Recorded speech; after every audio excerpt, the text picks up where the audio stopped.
Day after the night before, this edition of IIEA Insights looks at the genuinely historic announcement of quite unprecedented tariff increases by the world's largest economy yesterday.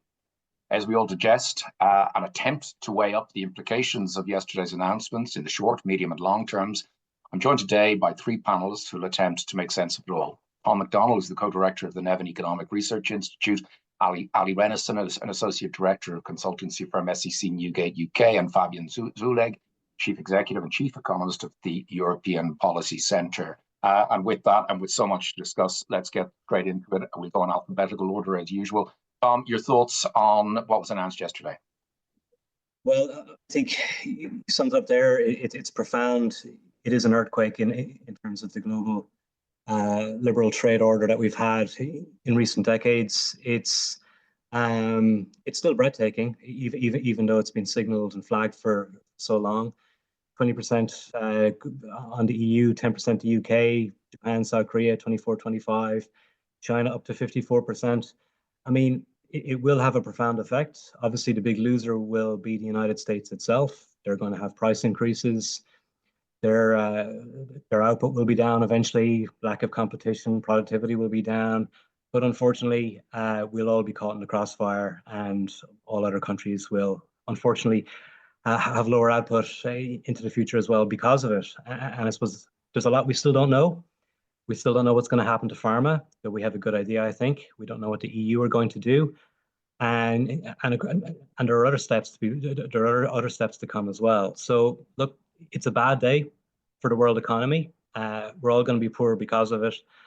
And it's going to take a long time, I think, to undo the damage. Thanks, Tom. Succinct. Ali, your perspective? Yeah, I mean, I think one of the things that I was probably most actually surprised by was the lack of implementation time for these to take effect. So they are coming into effect unless anything changes, which we know is entirely still possible, depending on what kind of special pleading is going on in Washington and with Washington on Saturday, or rather Friday night at kind of midnight. And I think that's the one thing that I was sort of anticipating would be probably the case, is that you would actually have some period of time that will allow for kind of effectively negotiations.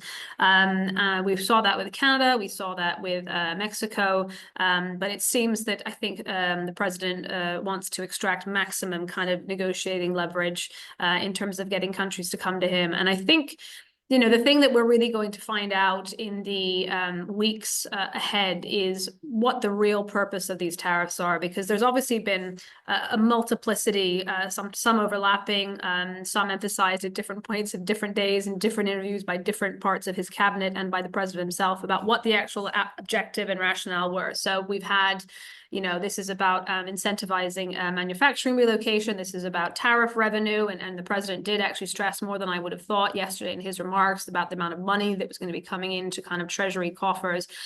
Or this is about negotiating, kind of trying to basically say that these barriers that other countries have on us are unfair, and we're going to try and sort of get them down to equivalency. And I think that the big thing that we're going to find out in sort of the next couple of weeks is the emphasis on trying to use these as sort of revenue raisers to try and offset the kind of planned tax cuts that we know that are coming in Congress, or is it about deal making? Because I don't think you can really do both. You can't make a huge dent in terms of the revenue collection if you're going to be doing deals with countries all over the place. So that's what I'm certainly watching out for over the next days, a couple of days. And just briefly from the UK's perspective, I'm struck by just how much noise there is here today about we only got 10%. And obviously that's been picked up by the right of the political spectrum about a differentiator with the EU. But of course, while I think the last thing I would say on that is that I always thought that one of the few real kind of genuine benefits to maybe not being part of the EU trade policy was in a trade war setting, but it's of course very, very qualified because we are so integrated with European supply chains and the rest of the world that any retaliation and issues between the EU and the US are of course going to pick up UK businesses as well. That's great, Ollie. Thanks. Fabien, over to you. Let me make a couple of points. I mean, firstly, I think despite the shock which is being felt around the world, this should not be unexpected. This was coming for a long time. It was very clear that there was an intention of tackling it and to tackle it with tariffs. So we should have expected this, and in many ways, it is not worse than what was expected, but it is bad news in any case. Second point, I think, is that for me, it shows very clearly the economic illiteracy at the heart of this administration. Clearly, it is not going to have the effects which they are hoping they will have. In many ways, it will be detrimental to some of the objectives they have actually put up. But that leads me to my next point, which is that they don't care. And there I would disagree a little bit with Allie. I don't think this is about the traditional economic objectives you could pursue, no matter how unrealistic that is in any case. But this is not about revenue, or this is not about deal making first and foremost. This is, in my view, two things. One is it is punishment. The idea is America has been treated badly, and now you will all feel the effect of that going forward. And I think the second part is it is ideology. It is about trying to show the political direction in which he wants to go. Now, that doesn't exclude some of the other objectives as well. But if we look at it from that perspective, I think the key thing here is that what we should then expect is that it will get worse, not better. If it is truly about making deals, then we will see an improvement. It will still be bad, but it might get a bit better in some areas. If it is about punishment and ideology, it will get worse. And there have been some comments which were talking around escalation. He has essentially said that if you're going to fight back against these tariffs, we're going to hit you even harder. I think for me, this is very much going in the direction of punishment, of ideology. And it is the behavior in the end, and this is difficult to recognize in its full extent, but it's the behavior of a mafia boss who is extorting, who is using the means which are there to get what he wants, and whoever stands in his way will be treated like the enemy. So is it, I think you hinted at this, but it could be many motivations. Some actions can be motivated by multiple things. So as Ali said, it raises revenues. It's a deal-making ploy. You say punishment, ideology. You could also add in reindustrialization, the attempt to bring manufacturing back to the US. It's perfectly feasible that all of these are part of the motivation. Oh, absolutely. So I'm not excluding that the other motivations are also playing a part. Of course, and Ellie, I think, has already mentioned that there are very many different voices in this administration, and different voices will also be looking for different things from this. I think one of the very interesting questions, which I don't see very much at this moment in time, also because there's a lot of caution. What is American business going to do? Are they going to simply choose to be quiet? And I'm talking here about the vast majority of American business, which is going to be negatively affected. Of course, there are some small groups which will be positively affected, but what are the others going to do? Are they going to be cautious? Are they not wanting to be hit by the wrath of Donald Trump? Or are they going to start speaking out, pointing out that this will have an effect on jobs, this will have an effect on inflation, etc. So that's one thing for me to watch. But I have to say, unfortunately, I'm not very optimistic because I think what we've seen is that Donald Trump is rather effective in going after and silencing the voices which criticize him. Ali, as somebody from the private sector, what are your thoughts on the role of US business? And as an Anglo-American, what are your thoughts on the role of US business? Clearly, people feel cowed and afraid. One hears that in conversations. They don't want to openly challenge. It could have a detrimental effect on a company's business were they to openly challenge him. So there's an element of people staying quiet. But, economic interests are powerful. They do exert themselves. And particularly if this goes wrong, as I think most of us would agree it's going to go wrong for the US, they'll exert themselves at that point. Just some thoughts on how the business reaction might evolve over time. It's a lot of special pleading behind closed doors. I think the most overt example that we saw to date previously was 3 major car manufacturers coming together to the White House, either the evening of, or the day after the Canadian and Mexican tariffs were announced. That saw basically a delay, not just the delay in implementation, but also specifically around the exclusion for companies who were USMCA compliant. They're doing it a lot, I think, probably through their members of Congress. I was in Congress, Washington, a couple of weeks ago, and the focus there is very much picking their battles at the moment. So, one good example that we saw in respect of agricultural industry in the US was that the tariff, there was only one, I think, really significant reduction in tariffs that were applied on Canada, and that was around fertilizer from the agricultural industry. So I think U.S. business was probably anticipating. I very much agree with sort of Fabien that business probably should have known that it was coming, but assumed that there was going to be negotiations beforehand. So right now, no one is going to, it seems, legally challenge the basis of the legal basis being used, particularly the International Emergency Economic Powers Act. The U.S. Chamber of Commerce potentially might, but right now I think that American business is probably in shock, trying to figure out how quickly they need to make changes to pricing terms, contracts, etc. And there'll be a lot of really quiet, you might say cronyism, even asking for kind of exclusion. So, it'd be interesting to see in the kind of days ahead, not just bilaterally what kind of talks are being had with countries, but what kind of carve-outs, if any, we may get. Because I think when President Trump was asked about, how wide the scope was going to be in terms of countries, in terms of products, he said, we're going to start with everyone. Question is did he really mean just start? And I think, just lastly on the stock market, it'd be interesting to see, how that it's opening now, how that ends up sort of working, because they had the announcement yesterday right after the stock market had closed. And I think you're going to start to see some potential movement when some of the numbers covering the last month start to come out. The economic data covering the last month comes out. Then you might start to see sort of movement. But right now, I think American business is absolutely probably shocked that they didn't think they really thought they were going to get some, a month's delay in the same way that Canada and Mexico got.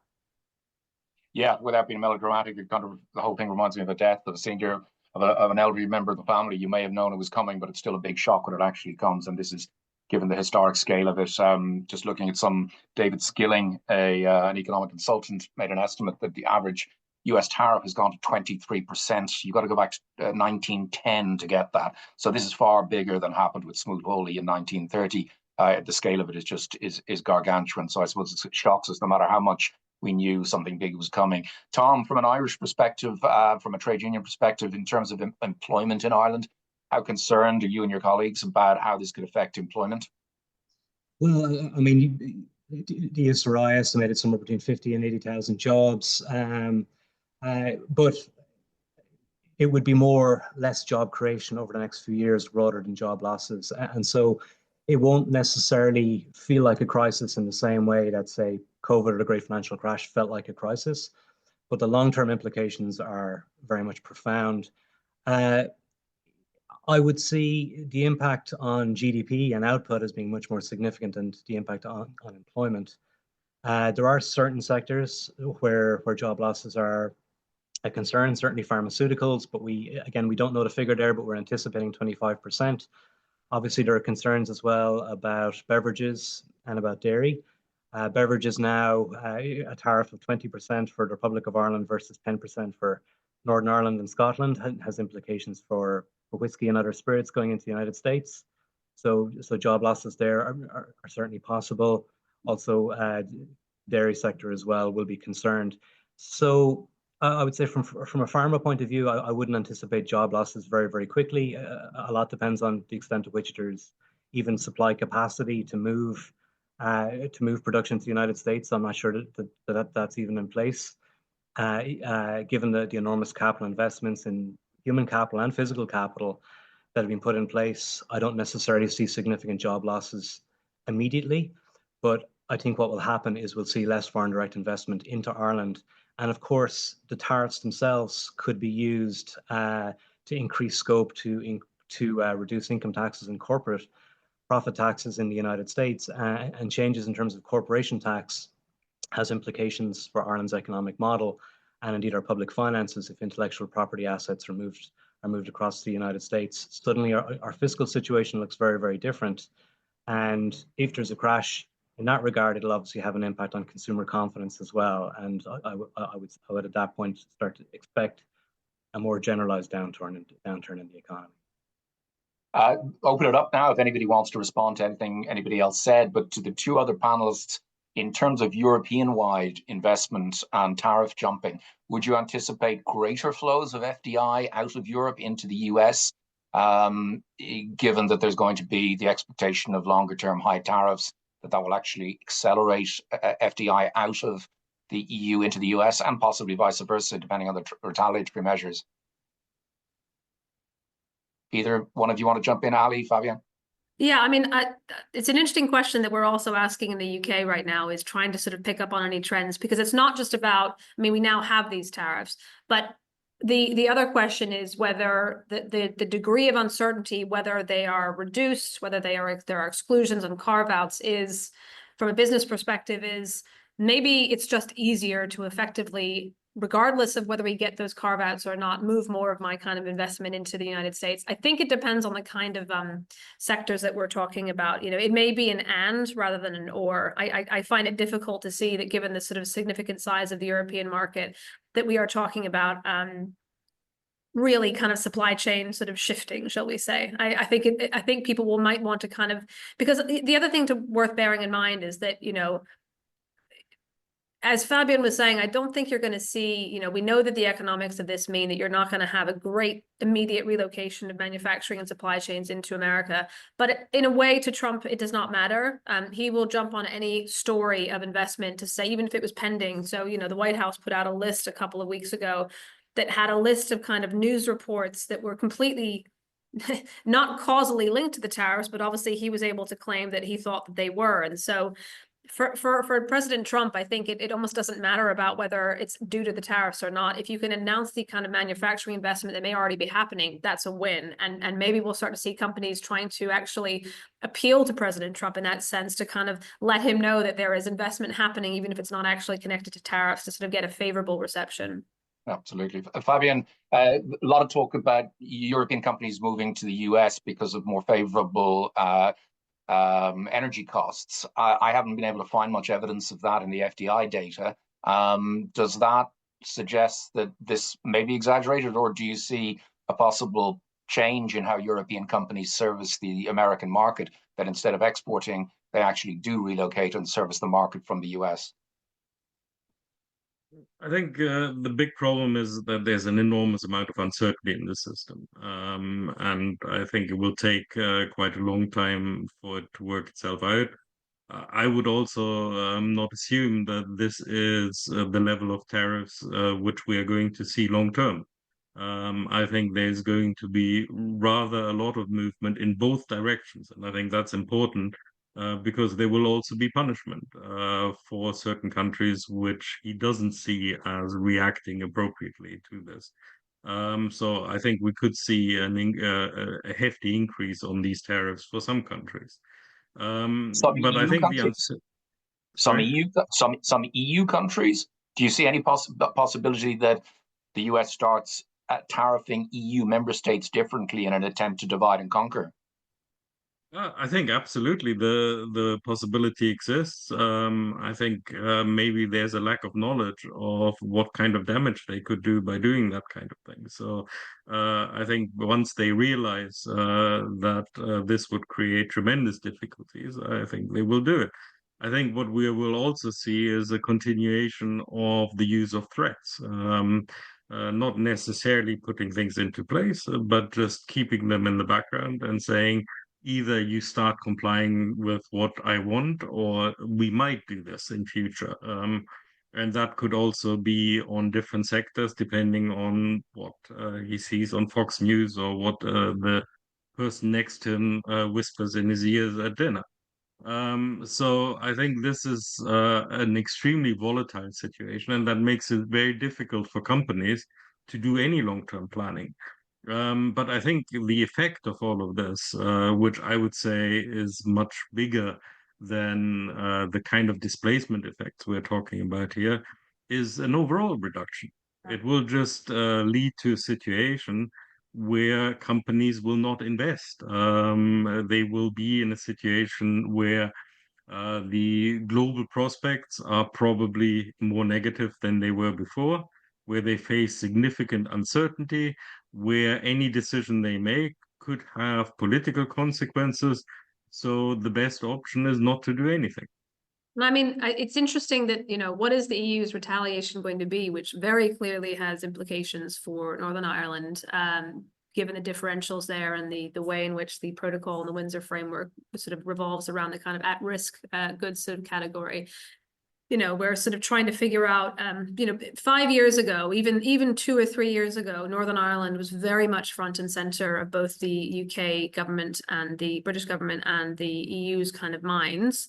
Now there's clearer concerns that I've certainly picked up in kind of the Northern Ireland sort of civil service about to what extent that they are not just an afterthought, but actively sort of factored into kind of response planning.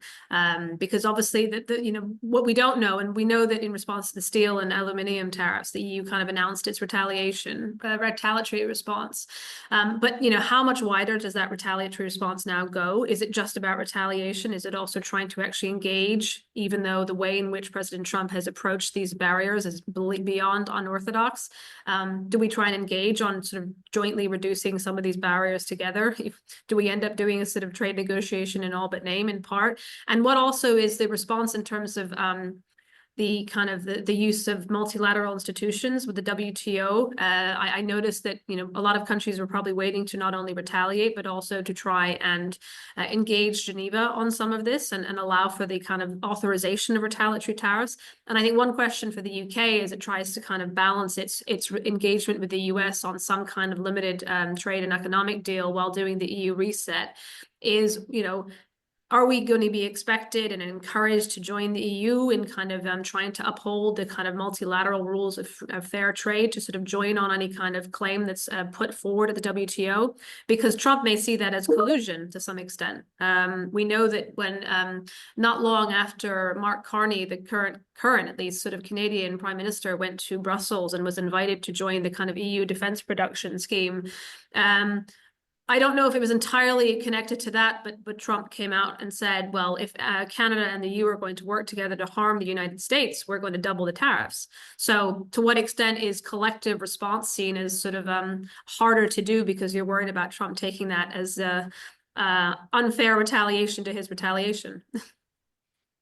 Tom, in terms of what Ireland's position should be around retaliation, general view seems to be we should go for the lower end because we will face, because of our imports to the US, and the US are the highest per capita, our exports to the US are the highest per capita. We're so plugged in that the tendency in Ireland is to want to go for the minimum retaliatory measures. What's your take on that, and where do you think the government is likely to go? Well, I think what you said there, Dan, is absolutely correct. We are the most exposed, and if there are to be a retaliatory trade war, obviously Ireland will very much suffer. In many respects, said earlier, obviously the US is going to hurt based upon its measures. Similarly, the EU will hurt if it responds in kind. It's then really a question of game theory. If the reason that you would respond is in order to force Trump to back down, to make these tariffs temporary, but if you don't believe that Trump will back down, then the rationale for the retaliatory strikes falls. So, I mean, that's a question of which way will he go, and will there be pressure from within Congress or from within the United States if the US starts to fall into a recession? But that's a guess. We don't know how that will play out, and it's very possible as well that if the EU responds with, let's assume it's going to be universal tariffs, because I don't think sector-specific tariffs are remotely plausible, given that there will be some country in almost every situation that will be specifically losing out, or particularly losing out Does Trump then respond by ratcheting things up to 30 or 40%? And then what does the EU do? Does it ratchet things even further? And then suddenly we're looking at a very significant global recession.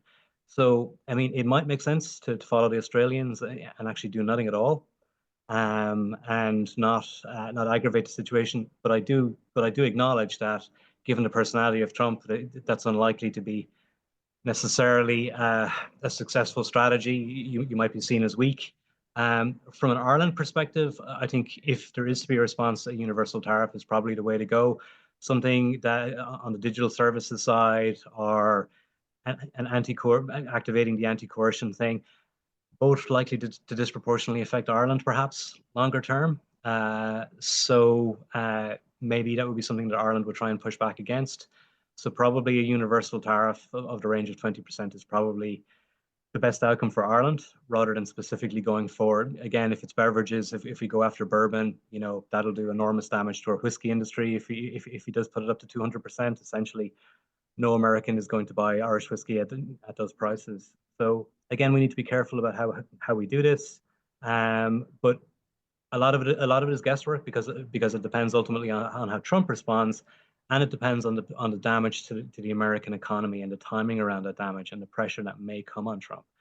And even then, he, as a belligerent individual, he's not likely to necessarily own his mistakes and say, we haven't gone far enough, we need to accelerate the process. So it's a very, very challenging few weeks for EU policymakers. Absolutely, no necessarily good options here. Fabien, if you were a trade commissioner, what would you be advising the member states to do? Well, firstly, I think we have to be realistic about what to expect, and what to expect, I think, is escalation, because either way, that is also do you think way. Escalation It is doesn't coming? matter what we do, Yeah. because that is in the nature of how Trump does these things. And I think to some extent we also have to accept that whatever happens, we will have to bear a hefty cost. It's not going to be something which we can escape. I would advise against not reacting, because not reacting portrays weakness. It shows that we are an easy target. And in the logic of the mafia boss, the easy target will be extorted even more, because it is an inviting moment when someone says, well, punish me and I will not do anything in response. I think also we should not forget that this is a global game. We are also having to signal to the rest of the world what we do in this kind of situation. So I would think that we will respond, but that there will be an attempt to make that as measured as possible, as delayed as possible, as low key as possible. So not to push the escalation. I think, for example, one of the things which will be used to also gain time is the international organizations, going to the WTO, working through things in a slow manner rather than responding immediately. But it all doesn't change the underlying reality. The underlying reality is that Trump has basically started a trade war, and we now have to deal with the consequences of that.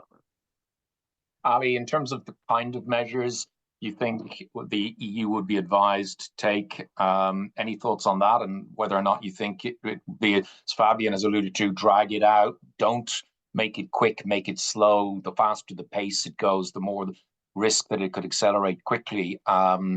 In terms of both tariff and non-tariff retaliation, any of your thoughts on what the EU can, might, and should do? Well, I mean, it's interesting to see if they do kind of make use of the proper use of the anti-coercion instrument to also look at, I know that there is some consideration for, particularly over a longer time frame, what the level of burden being imposed purely on goods the sort of goods sectors in the EU. And, there is some thinking going on in Brussels about, do we try and share the load by basically making it more challenging for the services sector, sort of, people who are exporting kind of services to the US as well. And that starts to take us towards almost, in a way, the Canadian response, which was very much, we're going to do the retaliatory tariffs, but we're going to look at many other kind of tools in the toolbox. Now, I think the difference with the Canadian response is that it was accompanied by a level of, there was a lot of popular support for what, even amongst businesses, for what the Canadian government's response was, because it was couched in terms about Canada becoming the 51st state. There was a lot of, I don't know if that really exists in the EU, not even in the UK. People don't really hate America in the same way because of, Canadians don't hate America, but there was a lot of poking of the bear, as it were. So in terms of kind of the response, my ideal would be to see, some kind of coming together first to figure out, well, is there any scope for negotiating on some of the barriers that you're talking about? Because if you look at what USTR issued, it may, unless there's more that's come out in the last couple of hours, they issued kind of a sort of mathematical equation for how they got to their sort of percentages, shall we say. But it would be interesting to see if, in the name of transparency, the White House or USTR, Department of Commerce, actually publishes all the different barriers that were taken into sort of account to give us some idea of what a landing zone might look like. So I would prefer to still see some kind of attempt to negotiate first before doing a hugely kind of immediate response. It was interesting that after the EU sort of announced its sort of intended retaliation post-steel and aluminium tariffs, USTR, the new US trade representative, sort of Jameson Greer, who was around during Lighthizer under Trump's first presidency, immediately issued a statement pretty much going after the EU purely for its retaliation. They did not do that in the case of Canada. I mean, the statement was effectively, you've stopped us from trying to reindustrialize, you've actually halted, made kind of efforts to tackle steel overcapacity more difficult. Okay, well, is there any scope for actually going back to try and tackle some of those things together, or are we just purely in the case of tit for tat unilateral retaliation? But I do agree with Fabien that I think going to the WTO is probably what the EU should be doing in the first instance as well. Okay, Tom, would you go along with that? Sorry. Yeah, Fabien, just one thing I wanted to add, not in contradiction to any of that, but I think we should also be ready to expect that the measures which come next might not necessarily be tariffs. They might not be even related to the economy. It could well be in the security arena. So we have to be ready that this is a broader conflict which Trump is pursuing here, which is not just focused on the economy. Good point. Tom, do you agree with using the WTO route, or should we just accept multilateralism is dead and move on? Well, I think multilateralism is dead with the United States, but I think it isn't dead with other countries. For that reason alone, it makes sense to at least jump through the hoops and give the impression to other countries around the world that we still take these things seriously. And indeed to the United States, and there will be future administrations, that actually we are still an honest player, and whatever response we do, we should make it if the United States does change its behavior, we will make the promise to immediately change back ourselves. So ultimately, rather than taking an attitude of ratcheting up and hurling insults both ways, make it clear that we're very sorry you've done this. We're going to go through all the appropriate steps and then eventually respond in kind, albeit slowly, with the mob boss, as Fabien describes them. But he won't be president forever, and eventually we'll need to build up a relationship with the next administration, if indeed it is a different administration, ideologically that is, and be willing and waiting to take that huge boost when a new president arrives. And I suppose in terms of the question about uncertainty and ratcheting it up, we should make clear that, look, all of our responses will be directly related to what they do, and we won't go any further. But yes, it does mean, as Fabien says, not all of the moves back and forth will necessarily be economic, or they'll be in the form of tariffs. The question is, how can you influence Trump? And you can influence Trump through the people that have his ear. So if Europe does go after the people that have his ear specifically and hurt their bottom line, then perhaps there is scope to maybe change his mind. But ultimately, I don't think we're dealing with a fully rational individual. We're certainly not dealing with somebody who has seemingly the long-term interests of the US economy at heart, or at least understands what is in the interest of the US economy over the longer term. So, Fabien, going back to the anti-coercion tools, what sort of other measures do you see as being on the table in terms of retaliation? Well, I think the EU has spent quite a lot of time over the last years in developing different tools. The question is always, in a sense, that is also still the game theory. What is actually coming? Before you know what is coming, you can't really determine what tools you're going to use. But these tools are there. But I think the big question here is not at the technical level. I think the big question here is how do we deal with this politically? And how do we also deal with the differences within the European Union? As we have already seen, there's a lot of lobbying of Trump. But we shouldn't forget that this also happens at the EU level.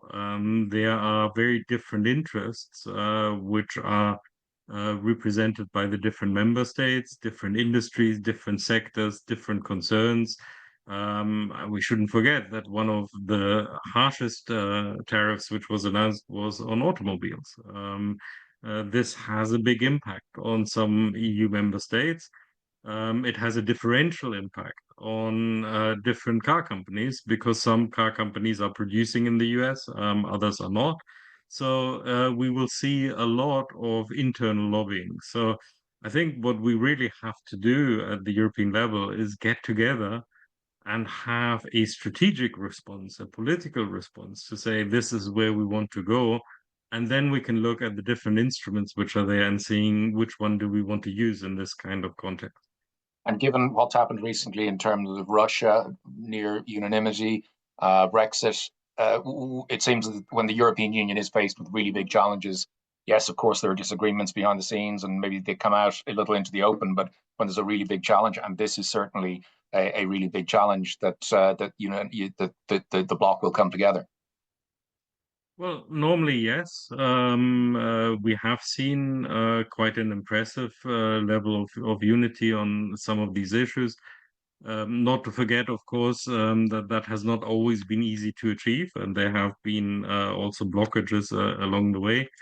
But I think the big difference here, and this is why I was also emphasizing the political nature of this, the ideological nature of this, is that Trump and some of those around him have already been supporting parts of the European political landscape, which is very much in agreement with Trump on many of these issues. Now, I think it's going to be difficult for some of them if they are also economically hit by what is happening.